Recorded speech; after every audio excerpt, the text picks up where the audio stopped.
적어도 이번 사건과 관련해서 저는 뭐 새누리당이나 박근혜 대통령께서 네. 태도를 좀 분명히 하셔야 된다. 그러니까 모든 국민들이 다 기억하고 있어요. 지난 대통령 선거 때 이 네. 사건과 관련해서 어떤 태도를 새누리당과 박근혜 대통령이 보이셨는지를 기억하고 있습니다. 민주당을 오히려 그 도둑이야 소리친 민주당을 왜 야밤에 소리치냐고 따지듯이 이렇게 하셨던 거 아닙니까? 그런데 그 국정원을 왜 만들어 놨습니까? 그야말로 국가 안보를 위해서 천명 역할을 하라고 한 거잖아요. 네. 근데 그 국정원이 이렇게 정권 안보를 위해서, 정권 연장을 위해서 노력했다라고 한다면 총칼을 쥐어주고 나라를 지키라고 했던 군인들이 그 총칼로 안방을 들이친 쿠데타랑 뭐가 달라요? 같은 거라고 봅니다. 그래서 이번 문제와 관련해서 적어도 저는 이거를 박근혜 대통령과 새누리당이 아이고 이게 우리한테 불리하다 유리하다 이걸 좀 떠나야 된다고 봅니다. 국정원이 자기 역할을 못한 거예요. 국정원이 뭔가 잘못된 겁니다. 근데 또 더 웃긴 건 여기에 또 경찰이 엉뚱하게 수사하고 엉뚱하게 또 선거에 개입을 했던 정황도 이미 알고 있는 거잖아요. 수사 결과 그게 뭡니까? 국정원법은 어겼는데 선거법은 어기지 않은 것 같다고요? 아니 그러면 야밤에 담 넘어가지고 강도짓하고 있는 사람을 잡았는데 결론은 주거 침입죄래요. 강도에 대한 처벌이 아니라. 이거 말이 안 되는 수사 결과를 지난 대선 과정에서도 새누리당과 국정원과 우리 경찰이 보여주더니 이번에도 똑같이 지금 그러고 있는 겁니다. 그래서 이 부분과 관련해서는 저는 새누리당에도 정중하게 요청을 드리는 건데 이거는 여야 누구에게 유리하고 불리하고를 떠나서 중요한 국가기관이 자기 역할을 해태하고 이렇게 자꾸 정치에 개입하고 한눈을 팔다 보니 북이 미사일을 쏘는지 안 쏘는지도 몰라가지고 허둥지둥대는 이런 대북 정부에 큰 구멍이 나는 거 아닙니까? 네. 이번에 국정원 아주 그냥 단단히 바로잡는 계기로 삼아야 된다고 생각합니다. 우리 새누리당 대변인 또 입장을 꼭 드려야 되겠습니다. 선거법에 걸립니다. 안 들으면 제가. 네. 그러니까 뭐 새누리당 입장 분명합니다. 지금 이제 검찰이 이제 수사를 하고 이제 시작을 했으니까 네. 뭐 진실 규명이 제일 중요하죠. 그러니까 국정원이 정말로 정치에 개입을 했다면 심각한 문제죠. 그러니까 결코 있어서는 안 된 일을 했으니까 뭐 상응하는 뭐 이제 처벌을 해야 되겠죠. 그러나 지금 대선 때 지금 우리 박용진 대변인이 얘기하시는데 대선 때 국민들 선명히 기억한다고 저도 생각을 합니다. 당시 저희는 매우 당황했습니다. 그러니까 국정원이 개입을 했는지의 여부에 대해서 전혀 모르는 상황에서 이제 선거가 임박한 상황에서 민주당이 네. 국정원 전 직원의 제보를 받아서 밤에 국정원 여직원 김모 씨 집 앞으로 간 거 아닙니까? 그리고 뭐 며칠이었죠? 며칠 동안 이제 문제 제기를 계속 해와서 저희도 매우 당혹스럽고 상황을 정확히 파악을 못한 상황에서. 그런데 당시 민주당이 증거를 제시하지도 않았고요. 박지원 원내대표 증거 있는 것처럼 얘기했지만 제시하지 않았단 말입니다. 그리고 경찰 수사가 이제 들어간 상황에서 저희들은 선거가 임박한 상황에서 빨리 수사 결과가 나와줬으면 하는 바람이 있었죠.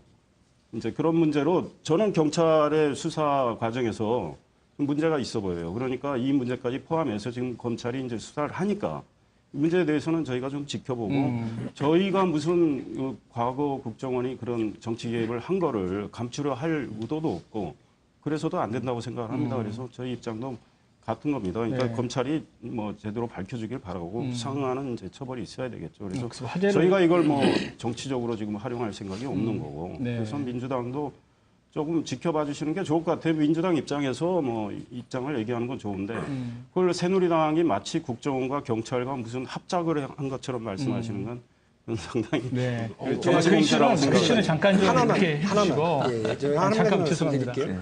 그 이제 새누리당에게 뭐 제가 이렇게 얘기했다고 하는 건 아까 말씀드렸던 그 부분, 특히나 저희가 이 분명히 수사 협조를 이 국정원 직원이 거부하고 있는데 이걸 감금이라고 토론회에서 박근혜 대통령이 후보 시절에 얘기를 한 바가 있고 새누리당도 왜 여성에 대한 이런 인권 뭐 이렇게 얘기를 여성에 대한 인권 유린 아니냐 이렇게 하면서 문재인 후보를 공격하셨던 바도 있기 때문에 이 말씀을 드리고요.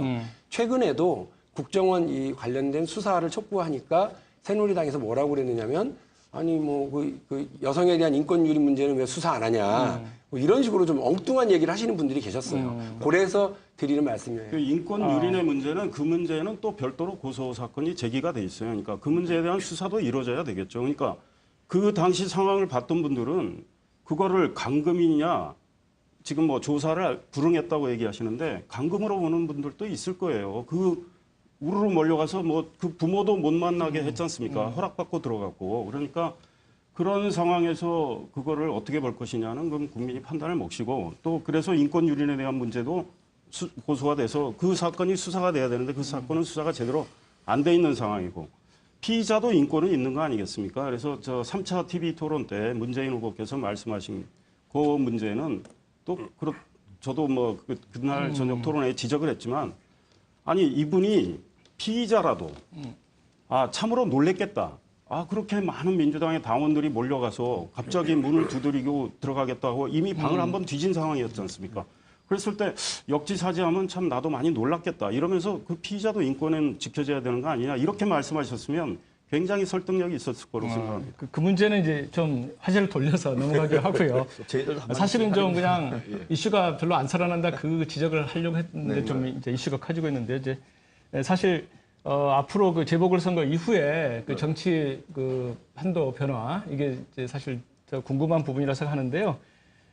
그 김무성 이제 후보가 당으로 또 국회로 돌아오면 어떤 기대할 만큼 좀 큰 역할을 하실 것 같아요? 아니면은 뭐 어떤 권리형 대표 어떻게? 근데 보면은 저 여기 이상일 대변인 계시는데 그 잘못 얘기했다가는 또 전문가 앞에서 괜히 헷갈릴까 봐. 아마 당 안에 계셔서 또 솔직하게 말씀 못 하실 것 근데 같기도 사실은 그래요. 하고. 보면은 김무성 지금 후보 같은 경우는 내일 뭐 선거 해보고 뭐 8시에 이제 투표 끝나고 네. 뭐 개표 해보면 나오겠습니다만 뭐 가정하여 당선된다면은 그래서 5선 의원으로 다시 돌아온다면은 네. 참 재밌는 것이죠. 왜냐니까 이분은 지난해 4.11 총선 때 공천을 못 받았어요. 25% 컷오프 돼갖고 현역 의원 20% 컷오프 못 받았던 분이고 그런 가운데 사실은 지난 여름까지는 해도 뭐 미국 가서 배낭여행하고 그러다가 네.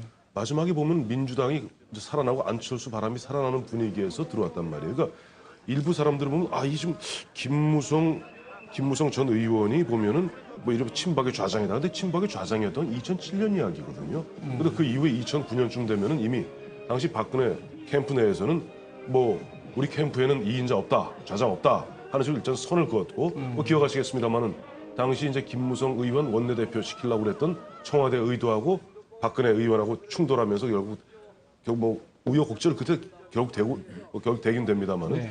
제 말씀이 요즘 그겁니다. 김무성 의원은 만약 돌아온다면 의원은 네.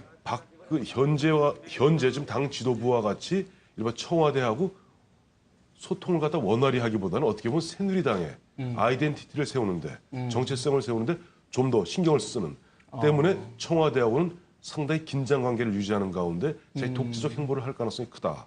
그러나 어쨌든 김무성 전 의원은 나름대로 리더십을 그동안 쭉 발휘해왔기 때문에 특히 네. 지난 대선 때 선대위 이제 총괄본부장 하지 않았습니까? 나름대로 당의 뭐 사무처를 비롯해서 원내 당협위원장 또 현역 의원들까지 해서 나름대로 일정 부분 신망이 있기 때문에 박근혜 대통령 주변에 있는 이른바 참모형, 이른바 실세들과는 다른 형태, 이른바 제후형이라고 그러죠.